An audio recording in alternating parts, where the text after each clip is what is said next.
नमस्कार, देशोन्नतीमध्ये मी साक्षी आपलं स्वागत करते। बघूया आजच्या काही सुपर 30 बातम्या। नवीन वर्ष आले की या रजा रद्द होतात। गणेशोत्सव, ईद ए मिलाद, मुंबईतील मराठा आंदोलन आणि आता पुढे नवरात्र, एका मागोमागे सर्व सार्वजनिक सण उत्सव कार्यक्रम आणि आंदोलने आणि या सगळ्यांच्या बंदोबस्तात राबणारे पोलीस 8 तासांच्या ड्युटीची अपेक्षा धरून आहेत। मुंबई महानगर प्रदेशातील सध्याच्या 12 जलवाहतूक मार्गाचा विस्तार आणि सुधारणेसह नव्या 10 मार्गांवर जलवाहतूक सेवा सुरू करण्याचा निर्णय मेरीटाईम बोर्डाने घेतला आहे। यासाठी डीपीआर अर्थात सविस्तर प्रकल्प अहवालात तयार करण्यासाठी मागविलेल्या निविदांचा कोची मेट्रो रेलची एकमेव निविदा प्राप्त झाली।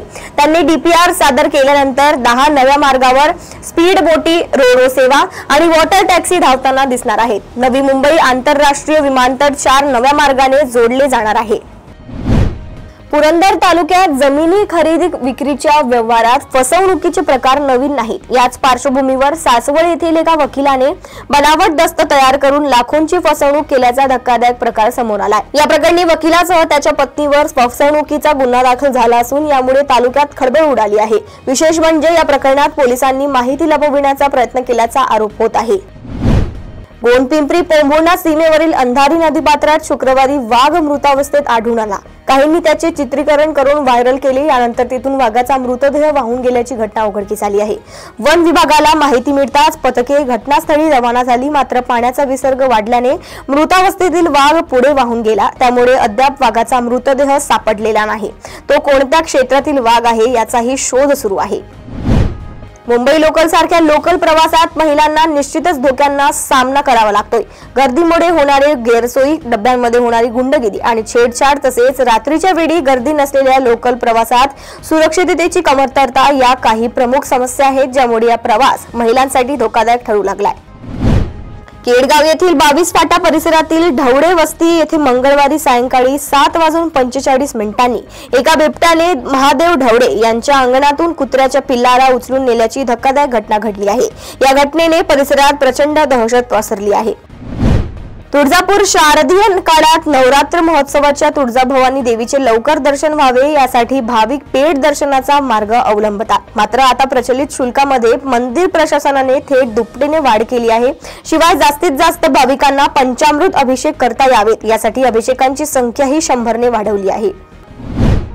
कौटुंबिक कारणावरून पती पत्नीत वारंवार भांडणे होत असल्याने पत्नी माहेरी निघून गेली होती। तिची समजूत काढण्यासाठी गेलेल्या जावयाला सासरा आणि 2 मेहुण्यांनी मारहाण केल्याची घटना ठाण्यात घडली।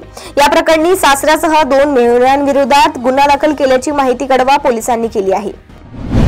दुबईत आज होणाऱ्या भारत-पाकिस्तान सामन्याकडे संपूर्ण जगाचं लक्ष लागून असताना पहलगाम दहशतवादी हल्ल्यात 26 पर्यटकांचा बळी गेला। यामध्ये डोंबिवलीतील 3घांचा समावेश असल्याने संतापाची लाट उसळली आहे। याच पार्श्वभूमीवर ठाकरे गट आणि मनसे एकत्र रस्त्यावर उतरून पाकिस्तान विरोधात आणि मोदी सरकार विरोधात घोषणाबाजी करत निषेध व्यक्त करण्यात आला।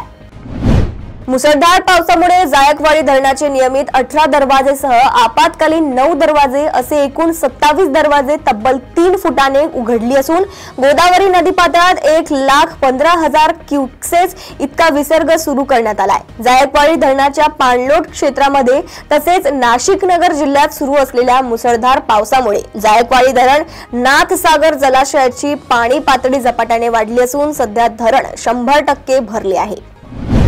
ठाकरेंच्या शिवसेनेकडून पंतप्रधान मोदींना सिंदूर पाठवलं जाणार। मुंबईत ठिकठिकाणी उद्धव बाळासाहेब ठाकरे गटातील महिलेला शिवसैनिकांकडून माझा देश माझा कुंकू हे अभियान राबवलं जातोय।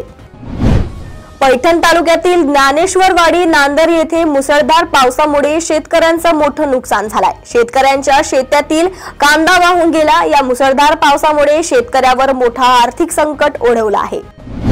नांदेड जिल्ह्यात 16 सप्टेंबर पर्यंत येलो अलर्ट देण्यात आला आहे। शनिवारी सायंकाळी नांदेड शहरासह काही तालुक्यात मुसळधार पाऊस बरसला। विष्णुपुरी धरणाच्या पाणलोट क्षेत्रात पाऊस सुरू असल्याने विष्णुपुरी धरणाचे 4 दरवाजे उघडण्यात आले असून गोदावरी नदी पात्रात 44,778 क्युसेक पाण्याचा विसर्ग चालू आहे।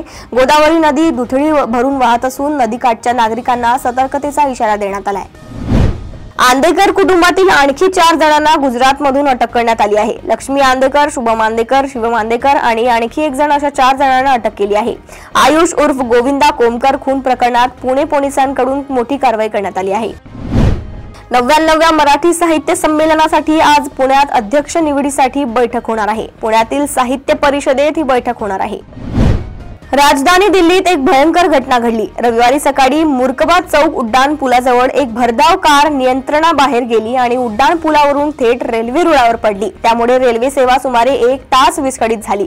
माहिती मिळताच दिल्ली पोलिसांनी घटनास्थळी पोहोचून रेल्वे पोलीस आणि स्थानिक लोकांच्या मदतीने कार रेल्वे रुळावरून हटवण्यात आली। राजस्थानमधील दौसा जिल्ह्यातील एका सरकारी शाळेत मध्यान्ह भोजनानंतर तब्बल 90हून अधिक मुलं आजारी पडली।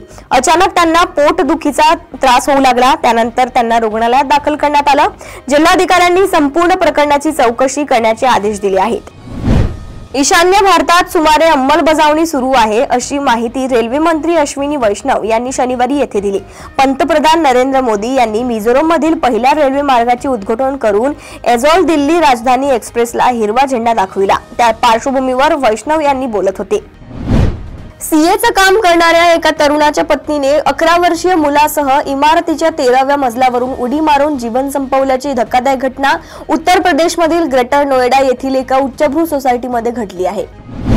बिहार निवडणुकीच्या पार्श्वभूमीवर सर्वच पक्ष कंबर कसून तयारीला लागले आहेत। दरम्यान जनसुरज पक्षाचे संयोजक प्रशांत किशोर आणि भाजप नेत्यांमधील आरोप प्रत्यारोप तीव्र झाल्याचे दिसत आहे।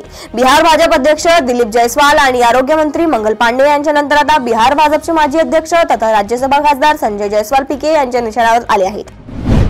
पाकिस्तानच्या खैबर पख्तूनख्वा प्रांतात दहशतवाद्यांसोबत झालेल्या चकमकीत पाकिस्तानचे 19 सैनिकांचा मृत्यू झालाय, तर लष्कराच्या कारवाईत 45 दहशतवादी मारले गेल्याचा दावा करण्यात आलाय। पाकिस्तानचे पंतप्रधान शाहबाज शरीफ यांनी या हल्ल्याचा तीव्र निषेध करत दहशतवाद्यांना पूर्ण ताकदीने प्रत्युत्तर देण्याचे आदेश दिले। लंडनच्या मध्यवर्ती भागात शनिवारी ब्रिटनच्या इतिहासातील सर्वात मोठे उजव्या विचारसरणीचे निदर्शन दिसून आले। इमिग्रेशन विरोधी कार्यकर्ते टॉमी रॉबिन्सन यांच्या नेतृत्वाखाली काढण्यात आलेल्या मोर्चात 1 लाखांहून अधिक निदर्शक एकत्र आले।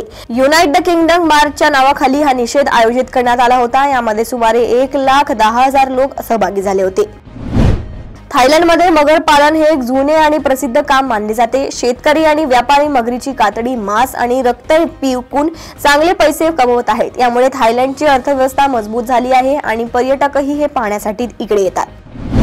डोनाल्ड ट्रम्प यांनी आतापर्यंत जगातील अनेक देशांवर मोठ्या प्रमाणात आयात शुल्क लादलं आहे। भारत रशियाकडून खनिज तेल खरेदी करत असल्याचा मुद्दा उपस्थित करत ट्रम्प यांनी भारतावरही तब्बल 50% टॅरिफ लादलेला आहे। एवढंच नाही तर ट्रम्प भारताला सातत्याने डिवचण्याचा प्रयत्न करत आहेत, पण ट्रम्प यांच्या दबावाला भारताने जुमानलं नाही।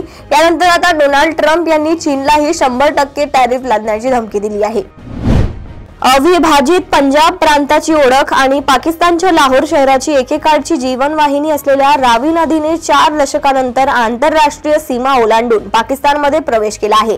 रावी नदीचे हक्काचे पात्र तिने पुन्हा एकदा मिळवल्यामुळे लाहोरमधील नागरिकांच्या आठवणी दाटून आल्याचे चित्र पाहायला मिळत आहे। पाकिस्तानमधील सोशल मीडियावर सध्या रावीच्या ओसळून वाहणाऱ्या पात्राची चर्चा आहे। तिचे वाहते रूप पाहण्यासाठी लाहोरमधील पुलावर लोकांनी गर्दी केलेली दिसत आहे। महाराष्ट्र शासन धर्मदाय आयुक्त कार्यालयात विविध पदांसाठी भरती प्रक्रिया राबवत आहे। यासाठी जाहिरात प्रसिद्ध करण्यात आली आहे। अर्ज करण्याची प्रक्रिया, पात्रता निकष आणि महत्त्वाच्या तारखांची माहिती या बातमीत देण्यात आली आहे। या भरतीसाठी अर्ज करण्याची प्रक्रिया 11 सप्टेंबर 2025 पासून सुरू होणार आहे, तर अर्ज करण्याची शेवटची तारीख 3 ऑक्टोबर 2025 याला कालावधीत ऑनलाईन अर्ज करू शकतात। सराफा बाजारात सोन्याचे भाव गेल्या काही दिवसांपासून गगनाला भिडले। सोन्याच्या दरात सातत्याने वाढ होत असल्याने ग्राहकांच्या खिशाला मोठी झळ लागत आहे। अशातच आज 14 सप्टेंबर 2025 रोजी भारतीय बाजारात सोन्याच्या दरात मोठा उलटफेर झाल्याचे पाहायला मिळाले आहे, तर चांदीच्या दरातही बदल झाल्याचे पाहायला मिळत आहे। 1930च्या दशकात बगदाद जवळ बॅबोलिन बॅटरी नावाची एक विचित्र गोष्ट सापडली। ते एक मातीचे भांडे होते ज्यात तांब्याचा सिलेंडर आणि एक लोखंडी सळई होती जी आजच्या बॅटरी सारखी दिसते। हा शोध 2000 वर्षांपूर्वी मेसोपोटेमियाचे लोक वीज वापरत होते की नाही यावर जोर देतो. Journal of near eastern studies मध्ये प्रकाशित झालेल्या संशोधनात ही माहिती देण्यात आली आहे. जर ज्यात व्हिनेगर किंवा लिंबाचा रस यासारखा आंबट वस्तू मिसळली असेल त्यातून 1 व्होल्टचा करंट तयार होऊ शकतो. मराठीतील बहुप्रतीक्षित आणि बहुचर्चित दशावतार हा मराठी सिनेमा प्रेक्षकांच्या भेटीला आला आहे. ट्रेलर आणि गाण्यांनी सिनेमाची उत्सुकता वाढवली होती, त्यामुळे या सिनेमाची प्रेक्षक आतुरतेने वाट पाहत होते. दशावतार सिनेमात दिग्गज अभिनेते दिलीप प्रभावळकर प्रमुख मुख्य भूमिकेत आहेत, पण या सिनेमात मुख्य भूमिकेसाठी दिलीप प्रभावळकर यांच्यासोबतच साऊथ सुपरस्टार रजनीकांत यांच्या नावाचाही विचार झाल्याची चर्चा होती.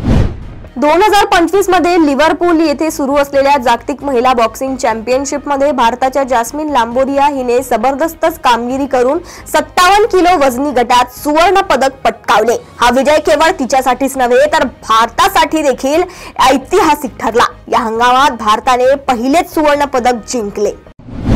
तर या होत्या आजच्या काही सुपर 30 बातम्या. अशाच बातम्या जाणून घेण्यासाठी बघत रहा देशोन्नती. नमस्कार.